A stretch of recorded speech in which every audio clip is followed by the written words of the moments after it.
Speaking of really gross, do you plan on, or if the challenge arises, do you still plan on boxing our boy Aaron? He's still suspended and he can't box. Oh, No, so that won't be happening. I accepted the challenge for what it's worth. I accepted the challenge straight out the gate, said, yeah, let's do it.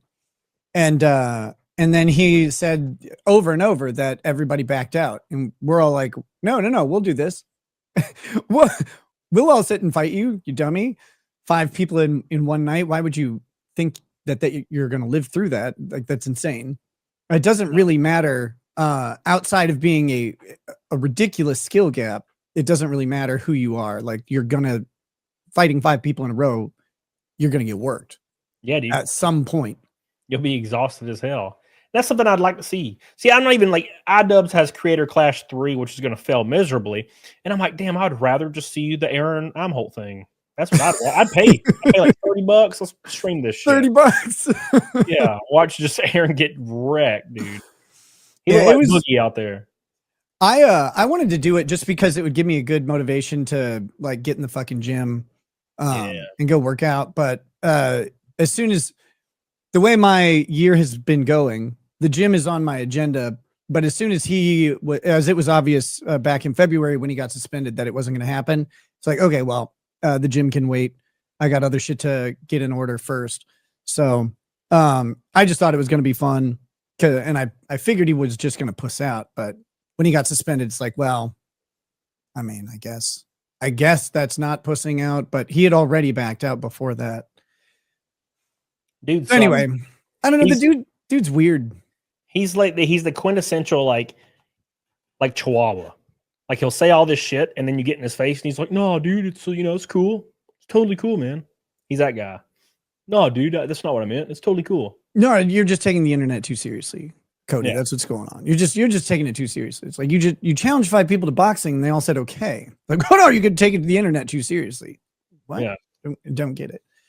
But like I said, he's weird. I don't really care about him at all. I like making fun of him from time to time because it's pretty funny. No pun intended. He's such a good punching bag, man. Yeah, he's but other than that, he's got effectively no impact on my life anymore, which is nice because what a drag. And I've got a lot of shit to do. I've been fucking sidelined for 11 months by this shit, and I'm busy. Dude, it must feel so damn good. It must. I saw you streaming the other night having kick-ass numbers. I was like, man, it must feel so good.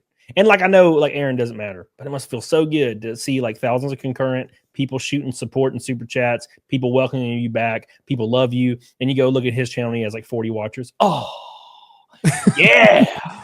I love it. One of the weird things about hanging out with him for a while and then like seeing the weird shit show that he's been running through over the past year is he'll go through and talk about like these channels or people in the abstract. Like he's like he mentioned Demolition Ranch in one show a while back. He was just talking about apparently Demolition Ranch was going to close their channel. I don't know. And he's like, 11 million subscribers. I don't know why you would shut it down, blah, blah, blah.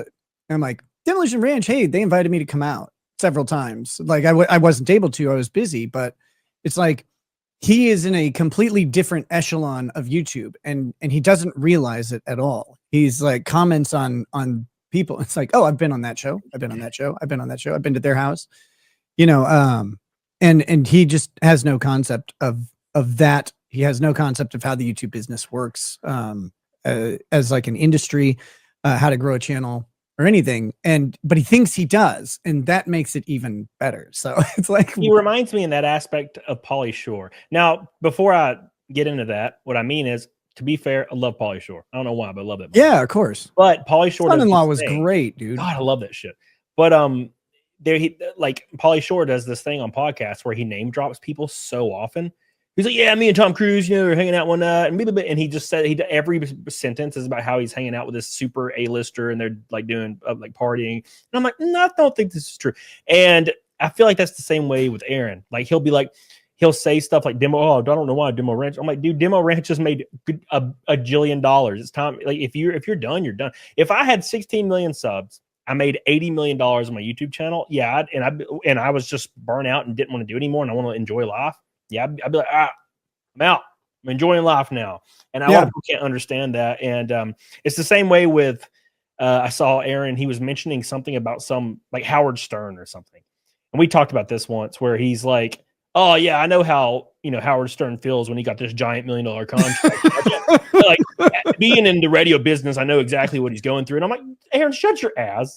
You have no idea. He was criticizing the quartering the other day. He's like, the quartering made this 14-minute video whining about his coffee company. I'm like, yes, and that video made more money than your live stream. Yeah. Like, or it was a 14-minute video. And it's like the quartering, you can hate him all you want, love him. It doesn't matter to me. Jeremy knows how to make money, and he's been doing it consistently for a long time. Dude has almost 2 million subscribers.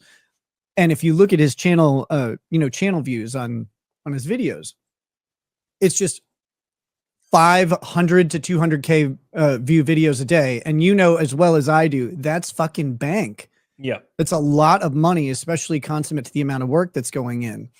And it's like, and Aaron has no idea how much money it is. Like, that's the best part. I know. Like we have reference because I've had videos hit a couple million, you've had shit hit a couple million. We understand where the ad revenue is going to fall into that area. And that I mean, get it. You have a 2 million view video. You can make 9-10 grand pretty easy on it. Yep. Depends on how long it is and stuff like that and what genre you're in, but it's like people have no concept of how much money can be on there. And I know how much he's made, because I had someone who told me all about it. And it's okay. He's got a lot of catching up to do. We'll say that. He made $8 whole in the last year in ad revenue. Yeah, dude. No, trust me. I'll have videos scrape up 10K views, and that's not a lot in ad revenue. Sad Lad says, even when I was most disappointed in your situation, I was still on your side because Aaron is just so unlikable. Yeah, I tried.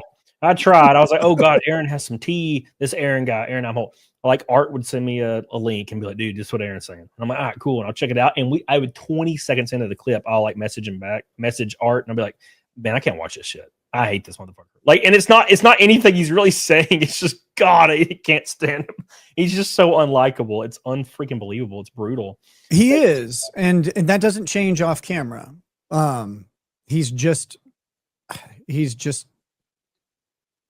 ignorable mostly. I mean, but hey, like I said, I don't really want to dwell on him too much because I agree. It's just damn people keep asking about it. Grifty says Aaron posted he's talking to Monograph. Can you imagine those conversations? The narcissist and the psychopath gaslighting and filleting each other. They appreciate you. May that marriage be beautiful and swift. It's swift as hell.